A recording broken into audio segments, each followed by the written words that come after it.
कल्पना कीजिए कि आप देख नहीं सकते हैं, आप बोल नहीं सकते हैं, आप सुन नहीं सकते हैं, और फिर भी आपके द्वारा कुछ ऐसी महान गतिविधियां की जाएं, ऐसे महान काम किए जाएं कि आने वाले युग में आपको सभी लोग आपके काम से हमेशा के लिए दुनिया में अमर हो जाएं, आप सभी लोग आपको याद करें।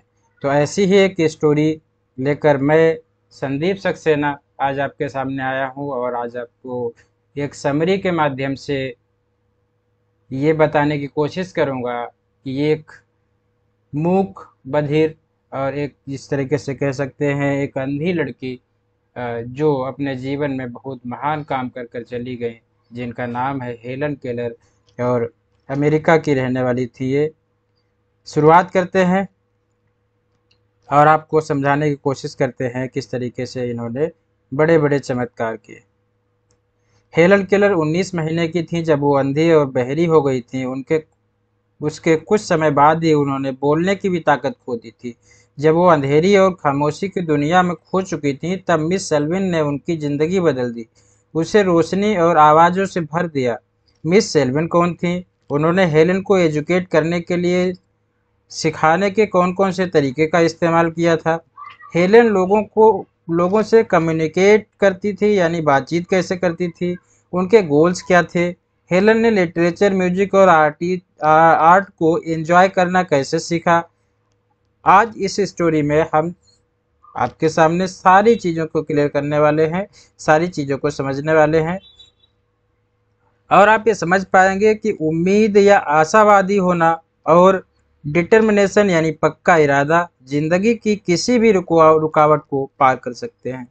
आप सीखने के लिए खुद को एजुकेट करने की इम्पोर्टेंस के बारे में जानेंगे। आप सीखेंगे कि नॉलेज कितनी पावरफुल होती है और दुनिया के बारे में आपकी समझ को इम्प्रूव कर सकती है। इस स्टोरी में आप ये भी समझेंगे कि कैसे समझदार और दयालु इंसान का साथ अगर आपको मिल जाए तो आपकी पर्सनैलिटी को डेवलपमेंट का होने में टाइम नहीं लगता और ग्रो करने में भी मदद मिलती है। The story of my life Helen Keller की ऑटोबायोग्राफी है जो उन्होंने 1903 में लिखी थी। उन्होंने अपनी बुक अलेक्जेंडर ग्राहम बेल को समर्पित की थी, जो हेलन के मेंटर थे और बहरे लोगों के सपोर्टर भी थे। हेलन केलर बहरी अंधी थी। इस बुक में अपनी ज़िंदगी के सफ़र के बारे में उन्होंने बताया है और इसका भी जिक्र किया है कि उन्होंने अपनी डिसेबिलिटी यानी कमी का सामना किया है। हेलन का जन्म 27 जून 1980 को टिस्कोम्बिया अमेरिका में यूनाइटेड स्टेट ऑफ अमेरिका में हुआ था। आर्थर एच केलर ने कॉन्फिडरेट आर्मी में कैप्टन के रूप में काम किया था। उनके पूर्वज स्विस से यहाँ बसने आए थे। हेलन की माँ केट एडम्स आर्थर केलर की दूसरी पत्नी थी। केट के पूर्वज भी सिविल वार में लड़े थे। हेलन ने अपना शुरुआती बचपन 2 बेडरूम वाले एक छोटे से घर में बिताया था। वहाँ हेलन को पंछियों को देखना बहुत पसंद था। वहाँ एक बिल्डिंग भी थी। हेलन को उस बगीचे में जाना अच्छा लगता था। हेलन जब पैदा हुई थी तो वो देख और सुन सकती थी। वो एक इंटेलिजेंट बच्ची थी। दूसरे बच्चों के मुकाबले उन्होंने कम उम्र में बोलना भी सीख लिया था। आप वह आप कैसे हैं, चाय और पानी जैसे शब्दों को बोल सकती थी। जब वह 1 साल की थी तो पत्तों की परछाई देखकर अट्रैक्ट हो गई और तब वो पहली बार चली थी। हेलन जब 19 महीने की थी तो उन्हें बहुत तेज बुखार आया। डॉक्टर इस बीमारी को समझ ही नहीं पा रहे थे। उन्हें पेट और ब्रेन में ब्लॉकेज के रूप में बता रहे थे। उन्होंने ये भी दावा किया कि हेलन शायद ज़्यादा दिन तक नहीं जी पाएंगी, लेकिन एक दिन हेलन का बुखार उतरा तो फैमिली ने सेलिब्रेट किया। लेकिन दुख की बात यह थी कि इसके बाद हेलन की देखने की और सुनने की ताकत चली गई थी। शुरुआत में उन्हें हल्की रोशनी याद थी, लेकिन जल्दी ही उन्हें अंधेरे में खामोशी की आदत पड़ गई। हेलन अपना ज़्यादातर समय अपनी माँ की गोद में स्कर्ट पकड़े हुए बिताती थी। वह अपने घर में कुछ चीज़ों को छूकर पहचान सकती थी, जो कुछ एक्शन के मूवमेंट को छूकर समझ लेती थी। हेलन कुछ आम इशारे भी समझती थी। बातचीत इशारे से करती थी, जैसे हाँ बोलने के लिए ऊपर सिर कर देती थी, ना बोलने के लिए लेफ्ट राइट सिर हिलाती थी। किसी को बुलाने के लिए उन्हें खींचती थी और चले जाओ कहने के लिए उन्हें धक्का देती थी। जब हेलन को ब्रेड खाना होता था तो अपनी एक हथेली को दूसरी हथेली से बटर लगाने का इशारा करती थी। जब हेलन 5 साल की थी तब उन्होंने घर के काम काज करने सीख लिए थे। वो अपने कपड़े समेट लेती थी और कपड़ों को पहचान लेती थी। हेलन को एहसास हो जाता था कि घर में क्या चल रहा है। एक दिन उन्हें एहसास हुआ कि घर में कुछ मेहमान आए हुए हैं। अपने रूम में भागकर गई, सुंदर सी ड्रेस पहन ली, वो आईने के सामने जाकर खड़ी हो गई और दूसरों की तरह चेहरे पर पाउडर लगाने लगी। हेलन समझती थी कि दूसरे लोग उनसे अलग हैं और वो अपने मुंह से कम्युनिकेट करते हैं। उन्होंने आसपास के लोगों के होठों को छुआ और उन्हें इस चीज का बड़ा आश्चर्य हुआ। उन्होंने अपने होठ हिलाने की कोशिश की लेकिन दूसरे उनकी बात को समझ ही नहीं पाए। इससे हेलन दुखी हो गई और चिल्लाने लगी, हाथ पैर मारने लगी। हेलन जब छोटी थी तो बहुत शरारती थी और किसी भी काम के नतीजे के बारे में नहीं सोचती थी। उनकी दोस्ती मार्था वाशिंगटन के साथ थी जो उस फैमिली के कुक की बेटी थी और हेलन को इशारे या साइन को समझ लेती थी। दोनों किचन में आइसक्रीम बनाने में मदद करते थे और मुर्गियों को चारा खिलाते थे। वे दोनों बदमाशी भी करते थे। जैसे एक दिन उन्हें किचन में उन्होंने केक चुराया और बड़े मजे से चटकारा लेकर खाया। हेलन को किसी भी सिचुएशन को खुद को कंट्रोल करना पसंद था। जब वो पक्षियों के अंडे खोजती थी तो मार्था को उन्हें पकड़ने नहीं देती थी। वो कहती थी कि उन्हें डर है कि मार्था लड़खड़ाकर गिर जाएगी। जब हेलन 5 साल की थी तो अपने पेरेंट्स और दो सौतेले बड़े भाइयों के साथ एक घर में चली गई थी। हेलन के पिता न्यूज़पेपर एडिटर के रूप में काम करते थे। हेलन उनके घर में बने ऑफिस में समय बिताती थी लेकिन वो उनके काम को समझती नहीं थी। जब हेलन भाषा को समझने लगी तब उनके पिता उन्हें कहानियां सुनाने लगे। दोनों दोनों ही पेरेंट्स बहुत दयालु और सपोर्टिव थे। हेलन की सबसे छोटी बहन मिल्ड्रेड तब पैदा हुई जब हेलन कुछ साल की हो गई थी। हेलन उस छोटी सी बच्ची से मिलने वाले अटेंशन से जलन महसूस करती थी लेकिन वह बड़ी हुई तो मिल्ड्रेड के करीब आ गई। जैसे जैसे हेलन बड़ी होने लगी उन्हें खुद को ज़्यादा एक्सप्रेस करने की इच्छा भी बढ़ने लगी थी लेकिन उनके इशारे साइन जो थे वो लिमिटेड थे, जिस वजह से अच्छे से कम्युनिकेट नहीं कर पा रही थी और इस कारण उनका गुस्सा बढ़ता गया। लगभग रोज ही हंगामा करने लगी। उनके आसपास ऐसा कोई स्कूल नहीं था जो अंधे या बहरे बच्चों को पढ़ाता हो। उनके पेरेंट्स इस बात से बहुत परेशान थे। वो कभी कभी हेलन को कुछ सिखा भी पाएंगे या नहीं सिखा पाएंगे, इस बात को सोचकर वो बहुत चिंतित हो जाते थे। जब हेलन 6 साल की थी तो उनके पेरेंट्स उन्हें बेल्टीमोर में एक आंख के क्लिनिक पर ले गए जहां के डॉक्टर ने उस परिवार को डॉक्टर अलेक्जेंडर ग्राहम बेल के पास बात करने के लिए भेजा जो उन्हें स्पेशल स्कूल के बारे में जानकारी दे सकते थे। ग्राहम बेल फ्रेंडली किस्म के शख्स थे। उन्होंने परकिंस इंस्टीट्यूट ऑफ ब्लाइंड के डायरेक्टर मिस्टर अनेग्नस को लेटर लिखने के लिए कहा। उन्होंने मिस्टर अनेग्नस से रिक्वेस्ट की कि वह हेलन को घर में ही पढ़ाने के लिए टीचर का इंतजाम करते हैं। इसके बाद मिस्टर अनेग्नस ने एक अच्छी खबर के साथ जवाब भेजा। उन्होंने बताया कि उन्हें टीचर मिल चुकी है और अब वो पढ़ाई चालू कर सकते हैं। आखिरकार एक टीचर मार्च में उनके घर आई जिनका नाम मिस एनी सेल्विन था और उसके बाद हेलन की पूरी जिंदगी बदल गई। जिस दिन मिस सेल्विन घर पहुंची उस दिन हेलन के घर में बहुत कुछ अच्छा चल रहा था। हेलन 7 साल की थी। उन्हें नहीं पता था कि क्या हो रहा है लेकिन पता था कि एक्साइटिंग हो रहा है। जो भी हो रहा है अच्छा हो रहा है। सालों बाद हेलन ने इस दिन को अपनी ज़िंदगी का सबसे खास दिन के तौर पर बिताया था। जब मिस सेल्विन आई तो उन्होंने हेलन को चीनी मिट्टी की एक गुड़िया दी। हेलन को बाद में पता चला कि गिफ्ट परकिंस इंस्टीट्यूट के बच्चों की ओर से दी गई थी। हेलन के उस गुड़िया से कुछ समय खेल लेने के बाद मिस सेल्विन ने उनके हथेली में साइन लैंग्वेज से डॉल शब्द लिखा। हेलन नहीं जानती थी कि हर चीज का नाम होता है। उन्हें लगा कि कोई गेम है तो उन्होंने अपने हाथ से उस साइन को दोहराया। कई दिन तक मिस सेल्विन उनकी हथेली पर दूसरे शब्द लिखती रहीं लेकिन हेलन का प्रोग्रेस धीरे धीरे हो रही थी क्योंकि उन्हें अभी लैंग्वेज के कॉन्सेप्ट के बारे में पता ही नहीं था। मिस सेल्विन ने हेलमेट को 2 गुड़िया दी और फिर डॉल शब्द लिखा। जब वो बताना चाहते थे शब्द उन दोनों के लिए समान था जो उन्होंने हेलन को दिया था लेकिन तब हेलन नाराज हो चुकी थी और उन्होंने गुड़िया जमीन पर पटक कर तोड़ दी। उन्हें अपने व्यवहार के लिए बुरा महसूस नहीं हुआ। मिस सेल्विन फिर हेलन को कुएं के पास लेकर गई और हाथ से बहते हुए पानी को उन्होंने टच करवाया। फिर हेलन के हथेली पर उन्होंने एक शब्द लिखा, WATER, वाटर। हेलन समझने लगी कि हर चीज के लिए एक अलग नाम होता है। हेलन को यह नई चीज जानकर बहुत खुशी हुई। अब उन्होंने दुनिया में इस तरीके से चीजों को देखना शुरू कर दिया था। हेलन में नए नए शब्द सीखने की इच्छा जागने लगी थी। उन्होंने टूटी हुई गुड़िया को ठीक करने की कोशिश की, लेकिन वह मिस सेल्विन की कोशिश को कुछ न कुछ समझने लगी थी। उस दिन पहली बार हेलन को बुरा महसूस हुआ। उन्होंने फादर, मदर, सिस्टर और टीचर जैसे शब्दों के स्पेलिंग को लिखना सीखा। मिस सेल्विन ने हेलन से साइन लैंग्वेज में वैसे ही बात की जैसे दूसरों से बोल कर बात करती थी, इसलिए हेलन को शब्दों को सेंटेंस के रूप में जोड़ना सीखना आसान हो गया था। अगर हेलन अपनी बात को बताने के लिए शब्द नहीं उनके पास होते थे तो टीचर उन्हें सेंटेंस के रूप में सजेस्ट करती थी। किसी से भी बात करने में, बोलने में और टोन और चेहरे के हाव भाव भी शामिल होते हैं, लेकिन क्योंकि हेलन में इसमें कुछ भी देख या सुन नहीं सकती थी, उन्होंने बताया कि स्किल्स को मास्टर करने में कई साल लग गए। हेलन की शब्दों की वोकेबलरी बढ़ने लगी और धीरे धीरे उन्होंने आसानी से वो स्पेल करना सीख गई थी।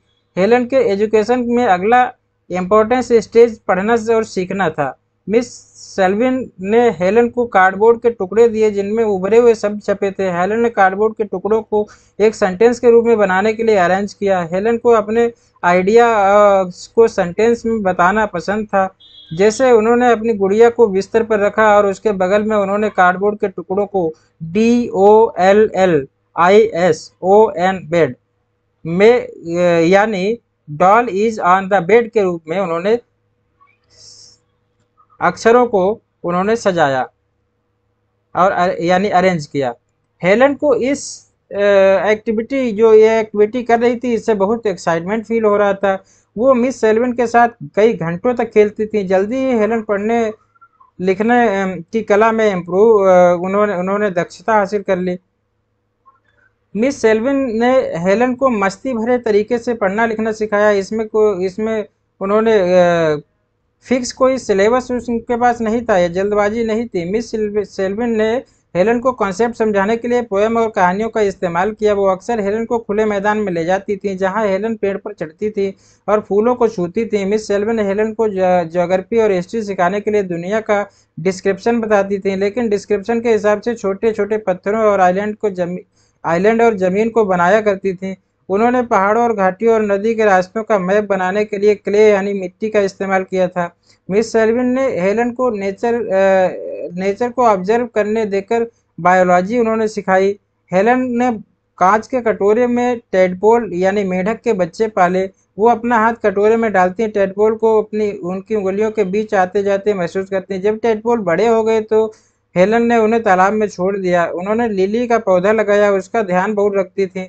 उसके हर फूल की पंखुड़ियां वो पत्तियों को छूकर महसूस करती थी। उन्होंने ऑब्जर्व किया कि पेड़ कैसे कैसे बढ़ते हैं, कैसे उसमें फूल खिलते हैं। मिस सेल्विन ने हेलन को मोतियों और पाइप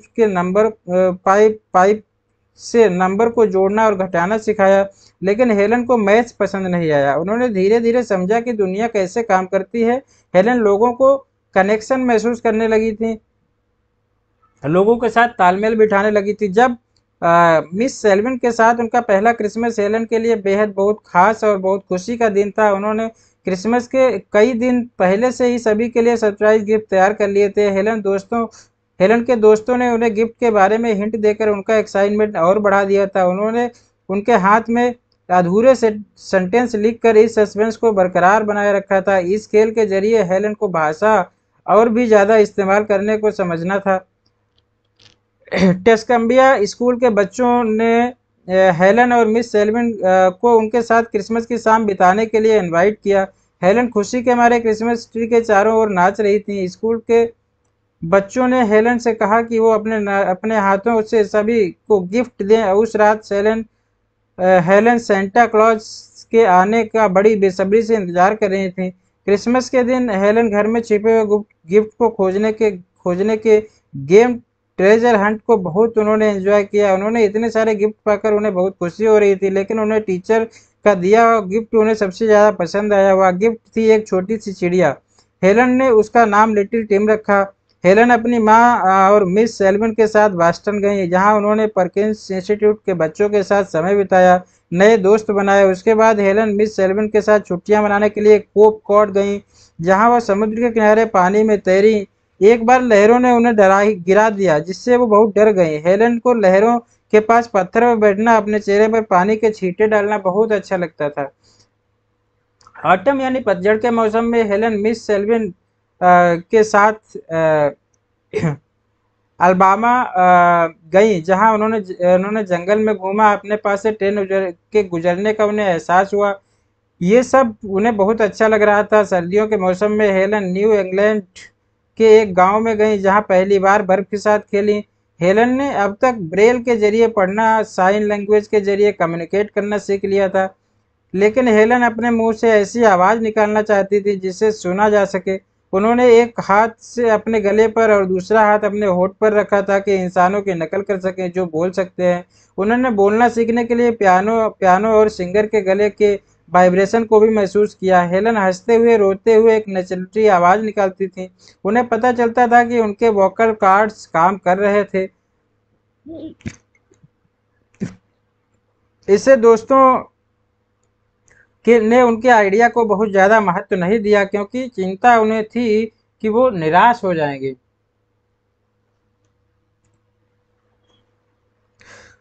1980 में हेलन ने एक अंधी और बहिर लड़की के बारे में जाना, जिसने अपनी आवाज़ में बोलना सीख लिया था। हेलन की उम्मीदें फिर से जागने लगी। तब मिस सेल्विन हेलन को बॉस्टन हॉरेस मान स्कूल लेकर गई। वहाँ की प्रिंसिपल मिस सारा फ्लूरल ने हेलन को खुद सिखाने का ऑफर दिया। उन्होंने हेलन को अपने होठों पर हाथ रखने और बोलते समय होठ कैसे हिलते हैं महसूस करने के लिए कहा। हेलन ने मिस फ्यूलर के मूवमेंट को कॉपी किया और 1 घंटे के अंदर MPAST और I इन 6 लेटर्स को प्रोनाउंस करना उन्होंने सीख लिया। सिर्फ 11 लेसन्स के बाद हेलन ने अपना पहला सेंटेंस कहा, यह गर्म है। हेलन इस बात से खुशी थी कि बिना इंटरप्रेटर के बात करने की ताकत वो हासिल कर पा रही थी। उन्होंने अपने खिलौने, पेड़ पौधे, जानवरों से ही बात की, लेकिन हेलन जानती थी सिर्फ मिस सेल्विन ही और मिस फ्यूलर ही उन्हें समझ सकते हैं, क्योंकि उन्हें बोलने के लिए सबसे बेसिक एलिमेंट ही उन्होंने अभी सीखा था। हेलेन अपने परिवार को अपने बोलने की स्किल दिखाना चाहती थी, लेकिन उन्होंने अपने शब्दों को, प्रोनाउंसिएशन को इम्प्रूव करने के लिए हर रोज प्रैक्टिस की।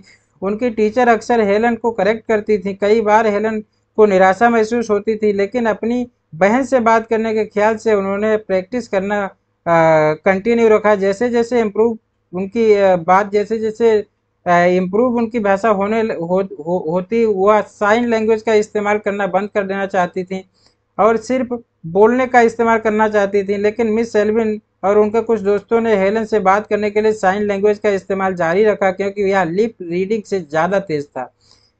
हेलन आखिरकार टस्कम्बिया वापस आई और अपने परिवार से स्टेशन पर मिली। उन्होंने पहली बार अपने परिवार से अपनी आवाज़ में बात की। उनकी माँ तो खुशी से कांपने ही लगी, उन्हें गले से लगा लिया।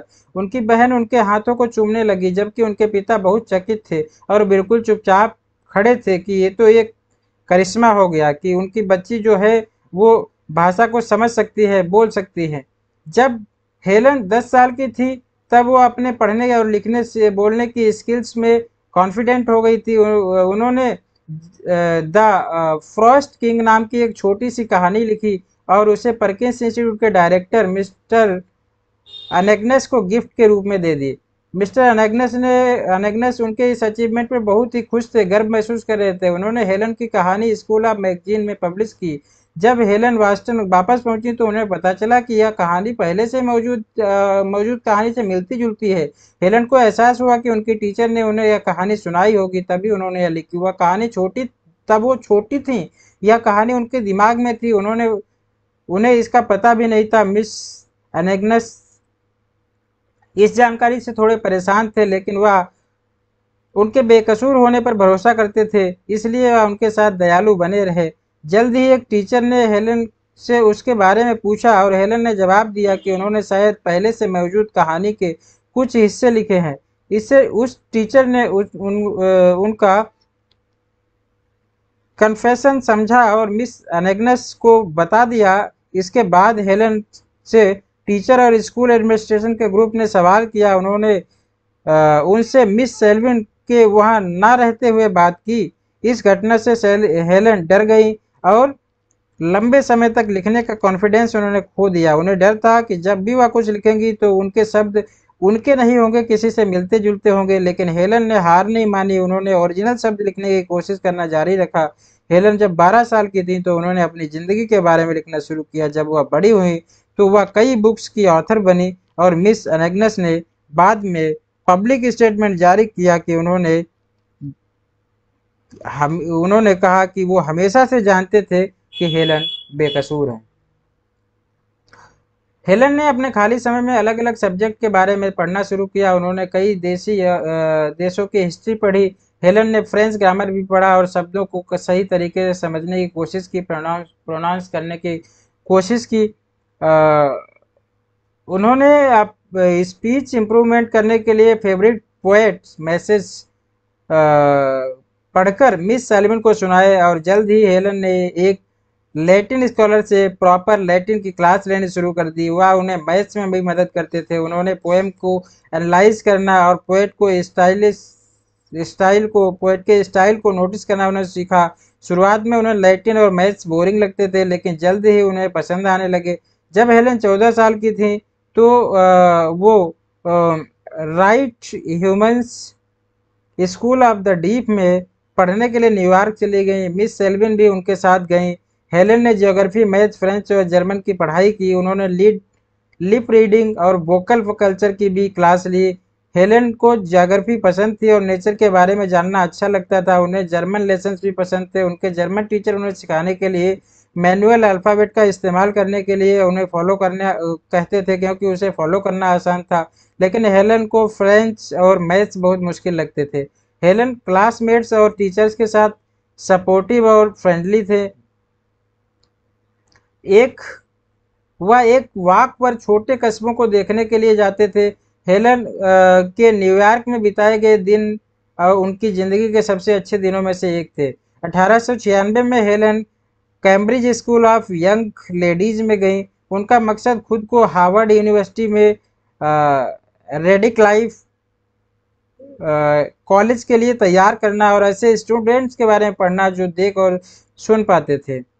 कैम्ब्रिज स्कूल के टीचर्स को अंधे और बहरे स्टूडेंट को पढ़ाने का एक्सपीरियंस नहीं था। उन्हें साइन लैंग्वेज नहीं आती थी, इसलिए मिस सेल्विन टीचर्स को इंस्ट्रक्शन के लिए समझाती थी। जब मिस सेल्विन वहां नहीं होती थी तब हेलन लिप रीडिंग के जरिए टीचर को समझाती थी। स्कूल के पहले क्लास में हेलन ने German, Latin composition, English history, English literature पढ़ी। ये हेलन इन सभी सब्जेक्ट्स को पहले से थोड़ा बहुत जानती थी। उन्होंने जब ज़्यादा पढ़ाई की तो इस बार को उन्होंने संभाल लिया, लेकिन उन्हें एक परेशानी का सामना करना पड़ा। मिस सेल्विन हेलन की बुक के सभी शब्द हेलन के हाथ पर नहीं लिख सकती थी। हेलन ने ब्रेल लिपि में लिखे हुए शब्दों की बुक ऑर्डर की, लेकिन उन्हें लंदन से फिलाडेल्फिया आने में समय लग गया। उसका नतीजा ये हुआ कि उन्हें लेसन को खुद ही ब्रेल में टाइप करना पड़ा ताकि उन्हें दूसरी लड़कियों के साथ पढ़ने में आसानी हो। जल्द ही टीचर्स उनकी आधी अधूरी स्पीच को समझने लगे। वो क्लास के दौरान नोट्स की भी कॉपी कर सकती थीं, क्योंकि मिस सेल्विन टीचर्स के बोलते हुए सभी शब्दों को स्पेल करना मिस सेल्विन के लिए बहुत ही मुश्किल था। इसलिए हेलन ने सभी नोट्स को घर पर ब्रेल में टाइप किया था। हालांकि उन्होंने बहुत से चैलेंज का सामना किया था, लेकिन स्कूल में हमेशा उनके साथ अच्छा व्यवहार किया जाता था। स्कूल के प्रिंसिपल जर्मन टीचर ने साइन लैंग्वेज के अल्फ़ाबेट सीखे ताकि हेलन को ज़्यादा से ज़्यादा अच्छे तरीके से समझ सके। हेलन ने स्कूल में अच्छा प्रोग्रेस किया। उनके कुछ दोस्तों ने साइन लैंग्वेज सीखी ताकि उनसे बिना सेल्विन की मौजूदगी के कम्युनिकेट कर सके। हेलन ने अपनी ज़िंदगी में पहली बार अपनी उम्र के नॉर्मल लड़कियों की कंपनी को एंजॉय किया था। हेलन की माँ और बहन क्रिसमस के दौरान उनसे मिलने के लिए आई। मिल्ड्रेड भी कैम्ब्रिज गई और दोनों बहनों के साथ यादगार समय बिताया। 1997 में हेलन ने रेडक्लिफ का एंट्रेंस एग्जाम दिया। कैम्ब्रिज के एडमिनिस्ट्रेशन ने हेलन को अलग रूप से अलग एक कमरा दे दिया ताकि उनके लिए टाइपराइटर की जो उनके जो टाइपराइटर की आवाज़ जो है वो दूसरे स्टूडेंट को डिस्टर्ब ना करे। मिस्टर गिलमन जो स्कूल के प्रिंसिपल थे, सभी एग्जाम के दौरान उनके साथ बैठे। उन्होंने सारे पेपर्स मैनुअल अल्फ़ाबेट के जरिए पढ़कर सुनाए। फिर हेलन उन्हें दोहराती ताकि पक्का कर सकें। फिर उन्होंने समझा।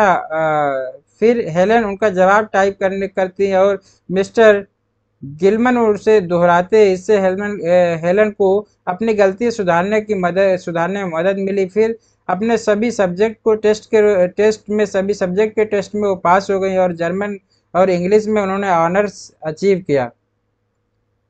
कैम्ब्रिज में हेलन के सेकेंड ईयर की शुरुआत हुई। प्रिंसिपल मिस्टर गिलमन ने हेलन को मैथ से जुड़े सब्जेक्ट को लेने की सलाह दी, तो हेलन ने physical, algebra, geometry, astronomy, Greek और लैटिन की पढ़ाई की। उन्होंने कामयाब होने की ठान ली, लेकिन उन्हें कई चैलेंज का सामना करना पड़ा। उनकी ब्रेल लिपि में लिखी हुई बुक्स अभी तक पहुंची नहीं थी। क्लासरूम बड़े हो गए थे, इसलिए टीचर्स को हेलन को स्पेशल इंस्ट्रक्शन नहीं टीचर्स दे पा रहे थे। इसलिए हेलन को मिस सेल्विन की मदद की ज़रूरत पड़ती थी। हेलन के पास मैथ्स के सिंबल वाला स्पेशल ब्रेल टाइपराइटर भी नहीं था, इसलिए हर सवालों को स्टेप वो नहीं लिख सकती थी। हेलन आंखों से ज्योमेट्रिकल शेप्स भी नहीं देख पा रही थी, इसीलिए मिस सेल्विन ने वायर यानी तार की शेप से उनको बनाया। जल्द ही हेलन की मुश्किलें कम हुई। उनके पास ब्रेल बुक्स और स्पेशल टाइपराइटर आ गया था। इससे उनका काम आसान हो गया और स्किल्स इंप्रूव करने लगी। वो धीरे धीरे उन्हें अलजेब्रा और ज्योमेट्री भी जो बहुत चैलेंजिंग लगते थे वो भी उन्हें समझ में आने लगे थे। और मिस्टर गिलमैन को चिंता थी कि हेलन बहुत ज़्यादा मेहनत कर रही हैं। उन्होंने सलाह दी कि हेलन को कॉलेज की तैयारी करने के लिए 5 साल लेने चाहिए, 2 की जगह 5 साल लेने चाहिए। हेलन इस आइडिया के खिलाफ थी क्योंकि अपनी बाकी क्लासेस के साथ ग्रेजुएट होना चाहती थी। मिस सेल्विन ने उनका साथ दिया। हेलन के फर्स्ट ईयर रिजल्ट के बाद मिस्टर गिलमैन ने अपनी बात को जाने दिया, लेकिन दूसरे साल जब टास्क और ज़्यादा मुश्किल हो गए तो मिस्टर गिलमैन ने एक बात फिर से अपनी बात उठाई। एक दिन तबीयत खराब होने की वजह से हेलन स्कूल नहीं जा पाई। मिस्टर गिलमैन ने तब कहा कि हेलन टूट गई है। मिस सेल्विन उनसे सहमत थी और इस डिस्कशन का नतीजा ये हुआ कि हेलन की माँ ने हेलन को मैड्रिड को स्कूल से निकाल लिया। हेलन को और मैड्रिड को उन्होंने स्कूल से निकाल लिया। कुछ समय के बाद कैम्ब्रिज के टीचर मिस्टर काइथ को हेलन को पढ़ाने के लिए साइन किया गया। हेलन 2 महीने के लिए मिस सेल्विन हेलन जो थी वो 2 महीने के लिए मिस सेल्विन के साथ रेंचथम गई। मिस्टर कैथ हेलन को अलजेब्रा, ज्योमेट्री, ग्रीक और लैटिन पढ़ाने के लिए हफ्ते में 2 बार आते थे। मिस सेल्विन हेलन को समझाने में मदद करती थी। हेलन और मिस सेल्विन बॉस्टन लौट आए। मिस्टर कैथ ने हेलन को 8 महीने तक हफ्ते में 5 दिन पढ़ाया। उनके लेसन्स 1 घंटे चलते, लेकिन मिस्टर कैथ सब्र वाले इंसान थे। उन्होंने कभी भी हेलन पर प्रेशर नहीं डाला। अगर हेलन को कोई कन्फ्यूजन होता तो उसे दोबारा समझाते। मिस कैथ उनका होमवर्क अपने साथ ले जाते और उसे पूरे तरीके से सही करके फिर अगले हफ्ते में हेलन को लौटा देते। हेलन को क्लासरूम लेसन्स से ज़्यादा प्राइवेट क्लासेज पसंद थी। मिस कैथ ने मैथ्स के सवालों को छोटे छोटे प्रॉब्लम्स के और हेलन को लॉजिकली सोचना सिखाया। जल्द ही हेलन अलजेब्रा और ज्योमेट्री में ज़्यादा बेहतर हो गई। लेकिन दूसरे सब्जेक्ट के मुकाबले उन्हें ज़्यादा समय डिमांड करने के वाला सब्जेक्ट लगता था। 1999 में हेलन रेडक्लिफ कॉलेज में अपना फाइनल एग्जाम उन्होंने दिया। मैनेजमेंट ने मिस सेल्विन को पेपर समझाने नहीं दिया। इसके बदले Perkins institute for the blinds के एम्प्लॉय ने पेपर को अमेरिकन ब्रेल लिपि में टाइप किया। हेलन को दूसरे सब्जेक्ट से कोई प्रॉब्लम नहीं थी, लेकिन उन्हें अलजेब्रा मुश्किल लग रहा था क्योंकि American Braille math symbol English में ज़्यादा अलग थे। हेलन ने अलजेब्रा इंग्लिश ब्रेल में सीखा था। इन सारी परेशानियों के बावजूद हेलन ने सभी रुकावटों को पार किया और Radcliffe college of Harvard university गई। हेलन खुश थी कि उन्होंने नॉलेज पाने के लिए कॉलेज वहाँ पर गई। बहुत खुशी इस बात की थी और वो नॉलेज की भूखी भी थी। उन्हें पता था कि उन्हें मुश्किलों का सामना करना पड़ेगा, लेकिन समझदार प्रोफेसर से सीखने के लिए बहुत एक्साइटेड थी। उन्हें यूनिवर्सिटी में सब चीज़ें वंडरलैंड की तरीके से लग रही थी, लेकिन जल्द ही उन्हें समझ आने लगा कि कॉलेज जाने के नुकसान भी हैं। सबसे बड़ा नुकसान यह है कि लेसन्स को याद करने के लिए, दोहराने के लिए समय नहीं मिल पाता है। कमी समय की कमी रह जाती है। हेलन खाली बैठकर ख्यालों में खो नहीं सकती थी। वहाँ पर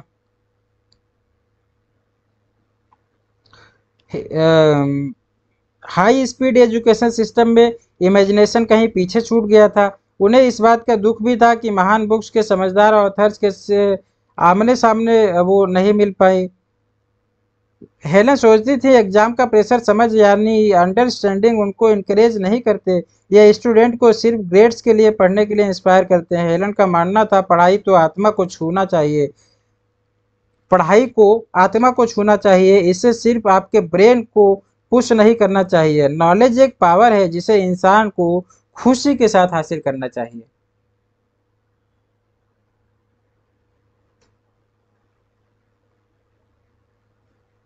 अपनी पूरी जिंदगी के दौरान हेनल ने पढ़ाई के लिए प्यार दिखाया, पढ़ाई के लिए शांति और खुशी वो लाती थी। वो 7 साल की थी जब उन्होंने पहली बार कहानियाँ पढ़ी थी। इसके बाद उनके हाथ में जो किताब आई उससे उन्होंने जानकारी इकट्ठा की। जब हेलन परकिंस इंस्टीट्यूट की लाइब्रेरी में पहुंच गई तब उन्होंने नई नई चीज़ों के बारे में जानने की खुशी हुई। वह एक के बाद एक बुक पढ़ती गई और जितना हो सके अपने ब्रेन को जानकारी से भरने की कोशिश वो करती रही। वह हाइडी और द अरबियन नाइट्स जैसे क्लासिक्स बुक में को पढ़कर उसमें खो जाया करती थी। जब हेलन बड़ी हुई तो हिस्टोरिकल बुक्स से ज़्यादा उन्हें पसंद आने लगी। खास तौर पर पुराने ग्रीक के बारे में लिखी पुस्तकें उन्हें बहुत ज़्यादा पसंद थीं। जब उन्हें शेक्सपियर और उनके मैकबेथ और किंग लियर जैसे उनके प्ले जो थे उन्हें बहुत पसंद थे। उन्होंने अपनी पूरी ज़िंदगी के दौरान बाइबल भी पढ़ी, जिससे उन्हें काफ़ी खुशी मिली और वो उन्हें बाइबल ने इंस्पिरेशन भी दी। हेलन को लिटरेचर स्वर्ग की तरीके से लगता था। ये एक ऐसी जगह थी जहाँ डिसेबिलिटीज के लिए रुकावट नहीं थी। बुक्स उनके लिए फ्रेंड्स जैसे थे, उनसे बिना किसी झिझक के वो बात कर सकती थी। बुक से उन्हें बहुत प्यार था। सादगी के बारे में उन्होंने बुक से ही सीखा। पढ़ना ही केवल हेलन की इकलौती हॉबी नहीं थी। उन्हें नेचर में उन्हें बाहर रहना भी पसंद था। उन्हें स्विमिंग करना भी पसंद था। वो अक्सर अपने दोस्तों के साथ रॉ बोट के लिए जाती थी। वहाँ उन्होंने शहरों से ज़्यादा गांव का इलाका बहुत पसंद था। लोग उनसे पूछते थे वह दोनों में फ़र्क कैसे पहचानती हैं, तब वो कहती थी भले ही वो देख सुन नहीं सकती हैं, लेकिन उनके बाकी का पूरा शरीर जिंदा है। हेलन बुनाई करती थी, चेस और कार्ड गेम खेलती थी।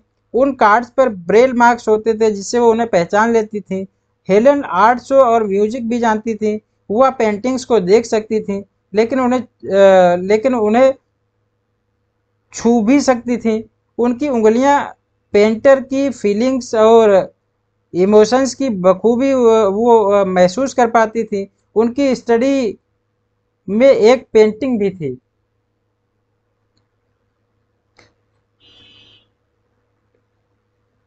हेलन को थिएटर में प्ले देखना बेहद अच्छा लगता था। स्टेज पर जो भी हो रहा होता था वह उन्हें बताया जाता था। हेलन को ऐसा महसूस होता था कि जैसे किसी इम्पोर्टेंट घटना को वो जी रही हैं।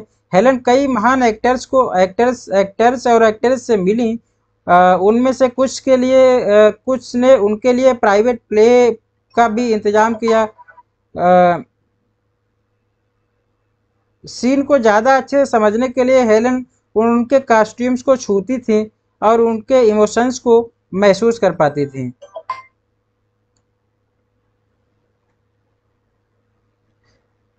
Helen Helen doctor Alexander Graham Bell के साथ उनकी गहरी दोस्ती थी हेलन की। उन्होंने मिस सेल्विन से उन्हें मिलवाया और अंधे और बहरे लोगों की पढ़ाई के लगातार प्रमोट करने में हिस्सा लिया। हेलन ने मार्क ट्वेन जैसे सिंगर्स के साथ एंजॉय किया और उनकी ज़िंदगी से सीखा।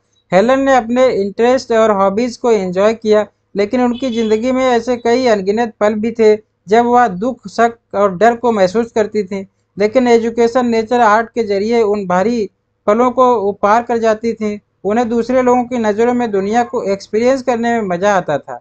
इस समरी में या इस स्टोरी में या कहें हमने ये जो सीखा है वो ये सीखा है कि कैसे हेलन केलर ने अपनी डिसेबिलिटी के बावजूद महान मुकाम हासिल किया। अपने आपने ये भी सीखा कि बदलाव के लिए हिम्मत ज़रूरी होती है। अपनी ज़िंदगी में रुकावटों का सामना करने के लिए पहला कदम उठाने के लिए लगातार पक्के इरादों की ज़रूरत होती है। अपनी ज़िंदगी का रास्ता खोजते हुए आप असली पोटेंशियल का भी पता कर सकते हैं। आपने ये सीखा कि अगर आपके अंदर पैशन है तो आप भी ग्रो करना बंद नहीं करेंगे। एजुकेशन और इन्फॉर्मेशन पाने की इच्छा आपको दुनिया के अजूबों से रूबरू कराएगी जो आपको हैरान कर देंगे।